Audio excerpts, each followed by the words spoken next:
ప్రియ సహోదరి, కొన్నిసార్లు దేవుని జీవితంలో కరువులు అనుమతిస్తున్నాడా? కొన్నిసార్లు వనరులు ఆగిపోతున్నాయా? It's a silent message that God wants to remind you that he has not forgotten the vision that God gave you. He has not forgotten the dream that God gave you. He has not forgotten the promise that God gave you. And famine is a indicator which reminded him that God is about to fulfill his vision. కొన్నిసార్లు comfort జోన్లో మర్చిపోతే క్రైసిస్ని తీసుకొచ్చి నీకు గుర్తు చేస్తాడు దేవుడు. ఏమని తెలుసా? నీకు ఇచ్చిన దర్శనము నెరవేరడానికి కరువునువైనా నేను అనుమతిస్తా, కొన్నిసార్లు ఏవైనా నేను అనుమతిస్తా. కొన్నిసార్లు ఇవన్నీ జరిగేసరికి ఆయన మర్చిపోయాడు, కానీ వాగ్దానం చేసిన దేవుడు మర్చిపోలే. ఒక మాట చెప్పాలని ఆశపడుతున్నాను.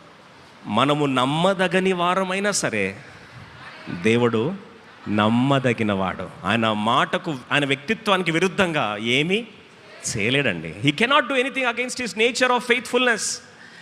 కణములో దేవుని ఎక్కడ కోసినా సరే నీకు వచ్చేది నమ్మకత్వం తప్ప ఏది వేరే. నమ్మకత్వానికి వెలుపల దేవుడు ఏమీ చెయ్యలేడు, చెయ్యజాలడు.